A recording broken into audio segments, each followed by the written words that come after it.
तो यहाँ से स्टूडेंट हम लोग देखते हैं इस क्वेश्चन को दो तरीके से सॉल्व किया जा सकता है। दोनों तरीकों को आप देखिए और जो आपको अच्छा लगे वो आप इसको प्रूव करिएगा। वैसे इसको एनसीईआरटी ने दो ट्रायंगल को मान करके किया है, तो आप भी उस तरीके से करिए, ठीक है। क्योंकि अगर एनसीईआरटी ने दिया है तो कोशिश यही रहती है कि बोर्ड भी वैसा आपको डिमांड करता, आप भी वैसे सॉल्व करिए, ठीक है। अदरवाइज अगर स्कूल में और यहाँ पर कराया जाता है आपको, तो आप वैसे भी कर सकते हैं सॉल्व, इजी होता है, आप देखिएगा। तो बोर्ड के हिसाब से अगर देखा जाए तो एनसीईआरटी को आपको फॉलो करना पड़ेगा, तो आपको वही करना पड़ेगा, ठीक है। और मैं दोनों तरीका आपको बता दे रहा हूँ, जो आपको अच्छा लगे आप दोनों तो लीजिए, क्योंकि ऐसा है कि एग्जाम्पल भी दिया गया है, ठीक है। तो यहाँ से देखते हैं, जो सबसे पहले इजी तरीका होता है उसको मैं सॉल्व करता हूँ। तो यहाँ से सबसे पहले हम लोग क्या करते हैं, इसमें ये देखना है कि ये तो राइट एंगल ट्रायंगल है। अब राइट एंगल ट्रायंगल में क्या है कि यहाँ से ये लेते हैं ए, ये आपका बी है, ये सी, राइट एंगल ट्रायंगल है। अब इसमें A and B are acute angle, A और बी एक्यूट एंगल दिया गया, तो मान लेते हैं कि एक ही ट्रायंगल के अंदर एक्यूट एंगल है, ठीक है। तो अब जो है यहाँ से जो हम लोग चीज़ों को देखेंगे करेंगे वो किस बेस पे करते हैं। अब इनका करने का तरीका क्या है, करने का प्रोसेस क्या है, उसको हम लोग चेक करते हैं, ठीक है। चलिए, यहाँ से अगर हम लोग इनको सॉल्व करें तो हम लोग जानते हैं कि सबसे पहले हमारा दिया गया है कॉस ए। कॉस ए हमारा क्या होता है, बेस अपान में हाइपोटेन्यूज। बेस अगर कॉस ए ले रहे हैं तो हमारा परपेंडिकुलर हो जाएगा, बेस हो जाएगा, तो बेस क्या आएगा हमारा A C upon hypotenuse A B. अब यही अगर हम लोग कॉस बी लेते हैं तो यहाँ पर भी बेस अपान में हाइपोटेन्यूज होगा। अब अगर कॉस बी है तो परपेंडिकुलर हो गया, बेस आपका हो गया, तो यहाँ क्या हो जाएगा, बेस आपका बी सी हो जाएगा और यहाँ से ए बी हो जाएगा, ठीक है। तो यहाँ से क्या दिया गया, cos A equal to cos B दिया गया है, cos A equal to cos B. Cos A क्या है आपका, यहाँ से है A C upon A B. Cos B क्या है आपका, बी सी अपान में ए बी। तो आपने देखा है कैपिल आउट हो गया, क्या हुआ यहाँ से A C equal to B C आ गया। अब अगर A C equal to B C आया है, ठीक है, A C equal to B C आया है, तो हमें पता है, थ्योरम मालूम है, angle opposite angle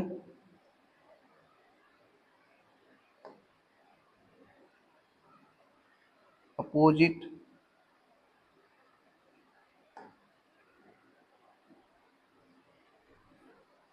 angle opposite to side are equal, ठीक ना। Angle opposite to side are equal, तो इन्हीं की जो अपोजिट साइड का होता है वो एंगल क्या होता है, इक्वल होता है। तो यहाँ से देखा जाए तो क्या हो जाएगा, भाई ए सी का अपोजिट साइड बी और बी सी का अपोजिट साइड एंगल ए, तो क्या हो जाएगा angle A equal to angle B, ठीक है। तो इस तरीके से क्या होता है कि ये हमारा एंगल ए और एंगल बी प्रूफ हो जाता है, हेंस प्रूफ। तो ये तो हमारा एक तरीके से देखा जाए बहुत छोटे में हो गया है। अब हम लोग आगे के प्रोसेस को इसको देखते हैं कि इसको बड़े में लॉन्ग में कैसे किया जा रहा है, तो इसको हम लोग समझते हैं, ठीक है। ये चीज़ तो आपको समझ में आगे होगा। अब इन्हीं को हम लोग क्या करते हैं, इसको आप देख लीजिए, अगर आपको स्क्रीनशॉट लेना है स्क्रीनशॉट आप ले लीजिए, ठीक है ना। इसको आप समझिए, इसको मैं कहना चाह रहा हूँ। तो यहाँ से हम लोग आगे के प्रोसेस को जो करते हैं वो देखिएगा आप, ठीक है। इसमें अब हमें क्या करना है, देखिए इसी पर हम लोग एक पे करते हैं। तो यहां से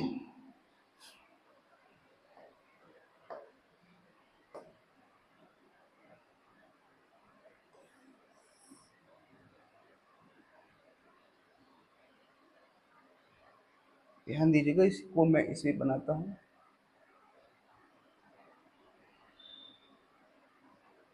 ठीक है। ये अब जो यहाँ पर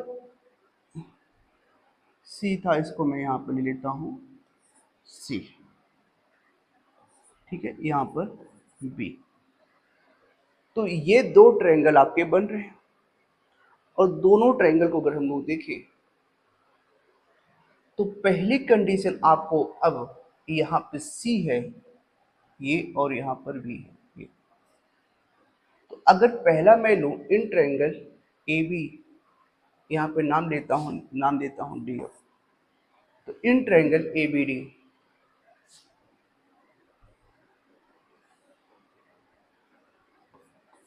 तो ट्रायंगल ए बी डी अगर मैं लेता हूँ तो यहाँ से क्या होता है,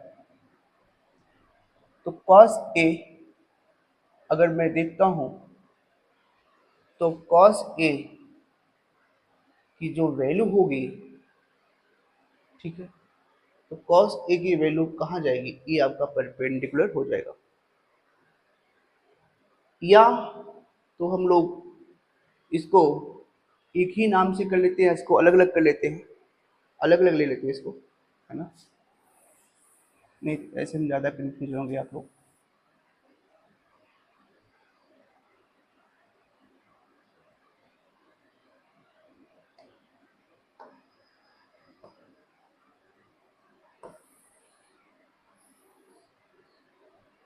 ठीक है, यहाँ नाम लेते हैं पहले का ए, यहाँ बी, ये राइट एंगल ट्रायंगल है, ए सी, यहाँ पर ये B, A E, A F, ठीक है। तो इस तरीके से यहाँ से नेम कर लेते हैं। अब देखिए अगर पहले ट्रायंगल की बात करें तो क्या होता है कॉस ए, तो कॉस ए क्या हो जाता है, आपको पता है कि यहाँ से बेस अपान में हाइपोटेन्यूज होता है, तो इसका ये साइड आपका परपेंडिकुलर साइड हो गया है ना, इसका जस्ट अपोजिट, तो क्या हो जाएगा सी डी अपान में हाइपोटेनियस ए सी, ठीक है। फिर कॉस बी इक्वल टू क्या है, कॉस बी आपका है ई एफ अपान में बी एफ, ठीक है, sorry B E F upon में बी ई। अब यहाँ से दोनों आपस में इक्वल है, तो इसको हम लोग दिखा सकते हैं C D upon A C equal to ई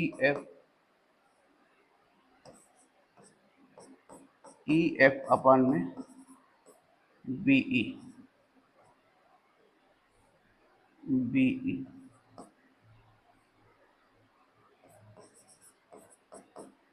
अब हम लोग इसको जस्ट डिवाइड करते हैं, इसका लेते हैं सी डी अपान में E F equal to A C अपान में बी ई।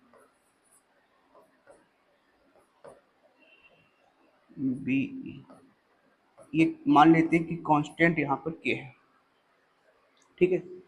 अब हमें क्या करना है, देखिए यहाँ पर जो वैल्यू दी हुई थी ई एफ, मतलब अगर फर्स्ट में ले तो सी डी और ए सी, तो हमें सी डी की वैल्यू निकालना है, क्योंकि इन्हीं की रेशियो में अगला हमें कंपेयर करना है।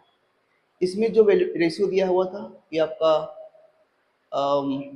बी सी है ना, कॉस बी में जो रहा है, कॉस बी में आपका ई एफ, कॉस बी में ई एफ नहीं हुआ क्योंकि परपेंडिकुलर अगर हमने लिया है तो परपेंडिकुलर आपका ये हो जाएगा, तो यहाँ पे क्या रहेगा आपका बी एफ, क्या रहेगा बी एफ, ठीक ना, क्योंकि बेस आपको लेना है।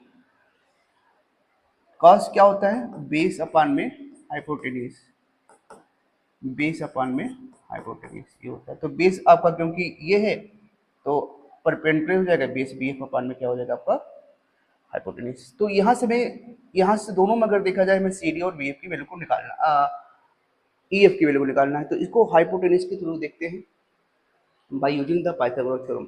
ठीक है, तो पाइथागोरस थ्योरम अगर हम लोग सी डी को निकालते हैं तो सी डी इक्वल टू क्या होगा, रूट में ए सी का स्क्वायर माइनस, हमें सी डी निकालना है तो ए सी में से ए डी को माइनस करा देंगे।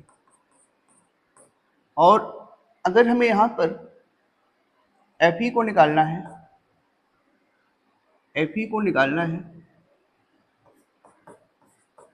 एफ ई, तो हमारा क्या हो जाएगा यहाँ से बी ई का स्क्वायर माइनस, क्योंकि हमें बी एफ को माइनस कर देंगे यहाँ से। ठीक है, अब यहाँ पर आपको ध्यान देना है कि इनके जो रेशियो हैं सी डी अपान, ठीक है, C D upon F E, तो सी डी अपान एफ ई यहाँ से जो हमने लिया है, देखो गलती यहाँ भी हुई क्योंकि सी डी ए था परपेंडिकुलर हो गया, तो यहाँ पे ए डी होना चाहिए क्योंकि बेस है ना यहाँ पे, क्योंकि बेस आपका ये है, हाइपोटेन्यूज ये है, क्योंकि यहाँ से साइन ए दिया गया है, हाइपोटेन्यूज आपका ए सी हो जाएगा, तो यहाँ पे ए डी रहेगा। ठीक है ना, ये ध्यान देना है। अब यहाँ से हमें जो रेशियो को निकालना है बी सी, हमें निकालना है सी डी अपान ई एफ। क्या निकालना है, सी डी अपान, यहाँ से आपका हो जाएगा ए डी। तो आप देखिए ए डी, पहले में ए डी आपको कंपेयर करना है, ए डी दिया गया है ए सी, अब आपको सी डी निकालना, तो सी डी अपान में ई एफ, सी डी अपान में जो यहाँ ले रहे हैं एफ ई। तो अब यहाँ से पहले ये कर लेते हैं, तो आगे चलते हैं। यहाँ से ए डी की वैल्यू निकालते हैं, तो ए डी जो है, ए डी इक्वल टू इससे मल्टीप्लाई हो जाएगा E F, A D upon E F, तो ए डी अपान यहाँ पे के ई एफ हो जाएगा, इसका मल्टीप्लाई से हो जाएगा। फिर ऐसे ही ए सी निकालते हैं, तो इसका मल्टीप्लाई के बी ई हो जाएगा, के बी ई हो जाएगा। ठीक है, ये चीज़ आपको समझ में आ रही होगी। अब क्या करना है हमें, हमें ये करना है, इनकी रेशियो को डिवाइड कर देना है, इनके सी डी अपान में एफ ई। तो इनको जो हम लोग डिवाइड करेंगे, तो यहाँ से यही आया था हमारा ए सी का स्क्वायर माइनस ए डी का स्क्वायर अपान में बी ई का square minus B F,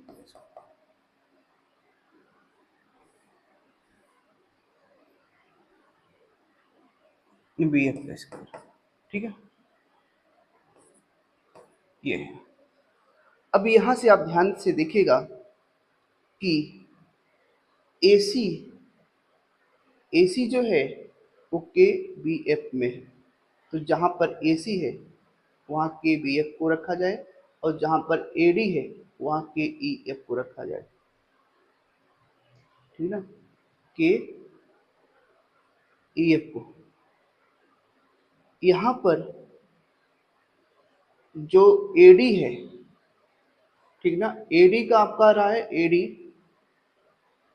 AD equal to के ई एफ, के ई एफ, और यहाँ से एक बार चेक किया जाए AD आपका ये था, और AD अपान में यहाँ पे था BF, ये है गलती यहाँ हुई थी, क्योंकि जो वैल्यू मैंने यहाँ से रखा था ना, उसको मैंने यहाँ दिखा दिया था FE को, तो वैल्यू यहाँ से, क्योंकि बेस आपका बी एफ है यहाँ से, बी एफ। तो अब यहाँ से क्या आ जाएगा आपका, के बी एफ आ जाएगा, क्योंकि इसका क्रॉस मल्टीप्लाई हो रहा है। एडी जैसे यहाँ निकालेंगे ना, इसका क्रॉस मल्टीप्लाई, के बी एफ, ठीक है।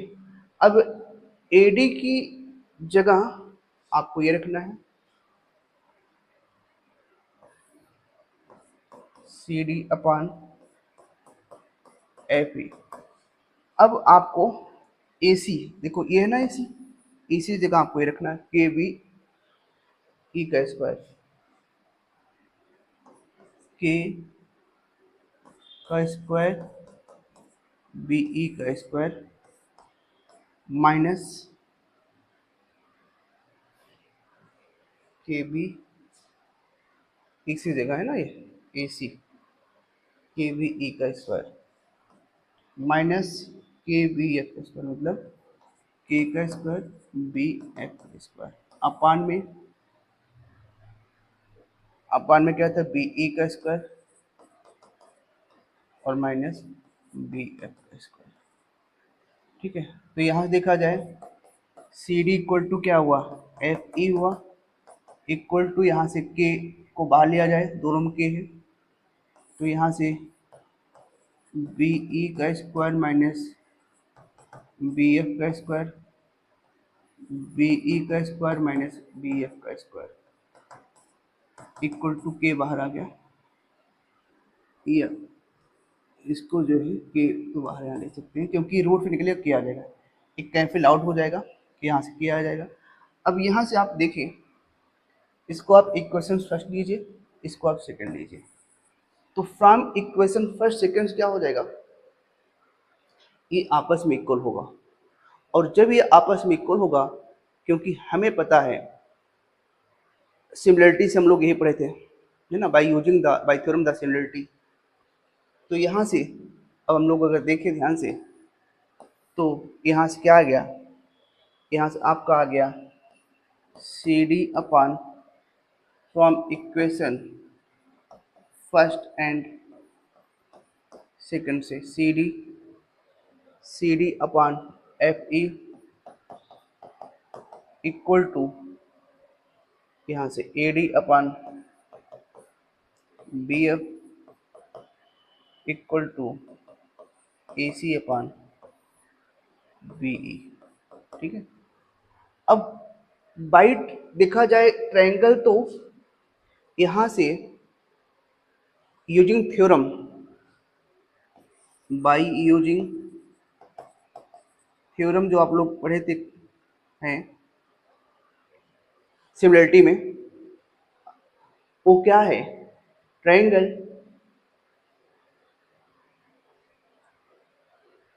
C D A, triangle C D A similar है ट्रायंगल ई एफ बी के,